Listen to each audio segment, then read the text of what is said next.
So hello guys, what's up? It's me again, Alicia nyo, at nagbabalik ulit para sa ating panibagong video. So ngayon nga po mga minamahal, pag-usapan natin itong maagang pagbibigay ng boto ni Senator Robin Hood Padilla patungkol nga po dito sa impeachment laban kay Vice President Sara Duterte. Uulitin ko sa inyo mga minamahal, hindi pa po umaakyat dito sa lower chamber, hindi pa umaakyat sa lower ha, at lalong hindi pa umaakyat yung proceeding sa upper chamber. Nagbigay na po ng simpatya, pinahayag na po ni Senator Robin Hood Padilla yung kanyang boto na siya daw po ay against dito nga po sa impeachment laban kay Vice President Sara Duterte. So pinapakita niya ngayon pa lang, G siya na hindi siya pabor sa impeachment laban kay BP kasi yun daw po ang sinabi ng ating presidente. Uulitin ko sa iyo Robin Padilla, ang sinabi lamang po ni PBBM sa text message kay Katon Nging, Sara Duterte is unimportant. So, hindi po natin wag mo munang i-impeach, unimportant itong si Sara Duterte, pero wala pong sinabi doon si President Bongbong Marcos na harangin ninyo yung impeachment laban sa kanya. Iba po yung naghahayag ng opinion sa gumagawa ng way para harangin ang impeachment complaint laban kay Vice President Sara Duterte. Iba po yun. Naintindihan ninyo? Lahat tayo may karapatan. Diba? Karapatan mo na maghayag na ay wag i-impeach. Karapatan mo na maghayag na ay i-impeach. Pero wala kang karapatan para harangin iyon, lalo pat ikaw ay isang senador. Senador ng bansang Pilipinas, nangunguna ka pa man din. Ngayon, basahin natin tong sinabi ni Senator Robin Hood Padilla. Mukhang magkakatalo talaga sila dito ni Chis Escudero. Dahil si Chis Escudero, noong December 4 pa, nagsalita na siya. Mayroon na siyang paalala sa ating mga senador. Lalo pat, diba, you know, si Chis Escudero is the Senate President ng bansang Pilipinas.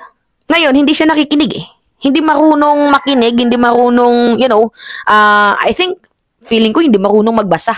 Itong si Senator Robin Hood Padilla eh. Kasi hindi pa nga pumupunta sa kanila or nandiyan sa kanila sa upper chamber yung article of impeachment, bigla-bigla na siyang magdedesisyon. Ano ka? Diba? Just me. Alright. Ito kasi yung sinabi ni Senator Robin Hood Padilla. Actually, may video. Mas maganda yung video, mga minamahal. So, pasensyahan nyo na kung medyo may mga excess sounds dyan, like mga chickens. Diba? Kasi wala nga po tayo sa ating studio. Gawa nga po ng, you know, brown out, mainit sa studio natin. Alright. Pakinggan muna natin tong sinabi ni Senator Robin Hood Padilla, mga minamahal. Senator Robin Padilla vows to block impeachment complaints against Vice President Sara Duterte should it reach the Senate. The senator makes the commitment on Monday, January 13, as he attends the Iglesia ni Cristos National Rally for Peace at the Carino Grandstand in Manila. Reporters asked Padilla in an interview if his participation in the rally is a giveaway that he will vote no once an impeachment complaint against Duterte reaches the Senate. Padilla answers in the affirmative, saying he is certain as early as now that he will oppose the impeachment moves against Duterte. According to the Senate. No, mali po yun, mga minamahal. The way na sinabi niya na ngayon pa lamang daw po, magno-no na daw siya dito sa impeachment laban dito kay Vice President Sara Duterte. Although, we all know na itong impeachment is a number game. So, I think nga mga minamahal, kaya siguro nasabi ni PBBM na Sara is unimportant, huwag niyong i-impeach itong si VP Sara. I think kaya nasabi ni PBBM yun just because una, kulang tayo ng oras dahil magkakaroon at malapit na yung midterm election. Pangalawa, number games nga. Mahalaga dito ang numero. Paano magiging mahalaga ang numero? For example, tignan ninyo, may mga supporters pa din kahit papano na nandyan. 'Di ba? Sa loob ng 19th Congress, itong si VP Sara. Nandyan si Go, nandyan si Padilla, nandyan si Bato, 'di ba? Nandyan yung mag-inang Villar, magkapatid ng Cayetano, diba? Ejercito, sino pa ba? Si Amy Marcos, si Jinggoy Cutie, diba? So, number games nga, mga minamahal, ang impeachment. Pero, bago ka sana magbigay ng, ng boto mo, sana inisip mo muna yung responsibility. Kasi unang-una, senador ka.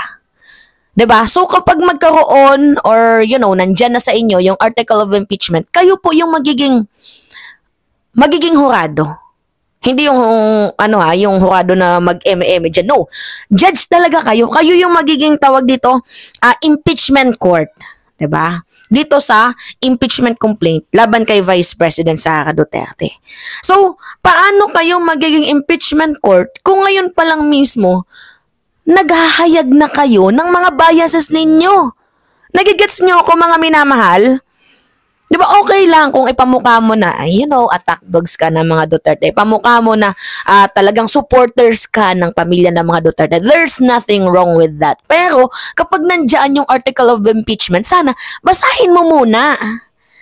Di ba? Kayo yung court of impeachment, kayo yung hurado, kayo yung husgado, kayo yung judge. Hindi pa nga nakakarating yung article of impeachment, may bias ka na agad, may husga ka na agad, hindi mo man lang binasa yung proceeding, hindi mo man lang ba binasa kung ano yung nandoon. Ano yung sabi ni Senator Chis Escudero? Mga minamalit ang sabi ni Chis, December 4, 2024. O, Chis, sa mga kasamaang senador, huwag magkomento sa impeachment complaint. Bakit hindi sila magkokomento? Bakit pinaalalahanan ni Chis? Kasi sila yung magiging hurado. Sila yung magiging impeachment court. Diba, mga minamahal? Kapag na-transmit yung article of impeachment, sila yung magiging judge dyan eh. Diba? Sila yung mag-uusap-usap dyan. Mag-oath pa yan eh. Nalaglag tuloy yung cellphone ko, putek. Mag-oath yan sila. Mag-oath yan sila under oath.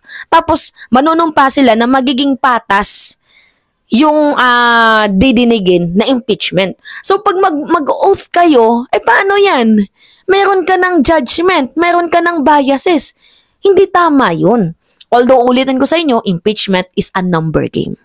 Diba? Kailangan dyan numero.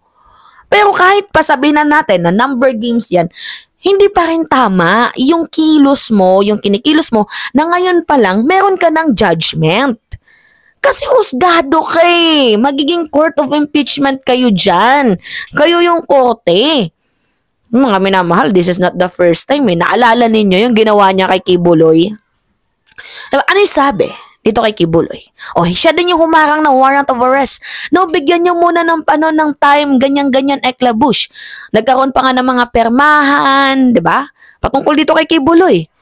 So, ang daming ginawa ni Robin Padilla. Ewan ko ba ba't nananalo yung mga ganitong klaseng kupal ng mga ng mga tao. Sige, dagdagan nyo pa ng another Robin Padilla. Iboto nyo si Ipe ng tanging tanging polisiya niya lang, peace and order. Tapos hindi niya pa alam kung paano i-implement. Alright, ituloy natin tong balita. His views are in line with President Bongbong Marcos's directive, where the president discouraged the filing of impeachment complaints against Duterte as he does not see it as a priority. Padilla echoes the president's statement, emphasizing the impeachment moves against Duterte will not help the country. Hindi po nagbabago ang aking suporta sa Pangulo at sa pangalawang Pangulo. Dahil bilang ako po ay uniteam. Katulad po ng sinabi ng... Mali, mga minamahal, yung sinabi niya na dahil ako ay uniteam. No! Kiling ka sa mga Duterte, hindi ka uniteam. Hindi ka sumusuporta sa administrasyon, sumusuporta ka sa mga Duterte, hindi ka uniteam. Kiling ka, bias ka. Yun yung totoo. Huwag mong gamitin yung salita ng ating presidente na wag impeach itong si Vice President Sara Duterte. What if na lang, mga minamahal, kung hindi nagsalita si PBBM? Diba? Ano yung magiging palusot ninyo? Huwag naman sana tayong maglokohan dito. Hindi naman kami pinanganak kahapon, Robin Padilla. Huwag mo kaming gawing bobo. Kahit bobo ka, tinitiis namin yan. Hindi ako personal. Totoo yan, mga minamahal. In terms of West Philippine Sea issue, talaga nga namang kupal kung mag-isip sa foreign policy itong si Robin Padilla. Pero hinusgahan ka ba namin? Hindi. Kahit bobo ka, inintindi ka namin. Pero this time, this moment, magpakasenador ka naman. Yun lang yung katangi-tanging hiling namin. Magpakasenador ka, magkaroon ka ng bayag. Kahit papaano, gamitan mo naman ng kahit katiting na utak. Yan lang yung hinihiling namin, Senator Robin Hood Padilla. Alright, i-continue natin to, mga minamahal. Itong balitang to. Pangulo, hindi po ito makatutulong sa ating bayan sa ngayon.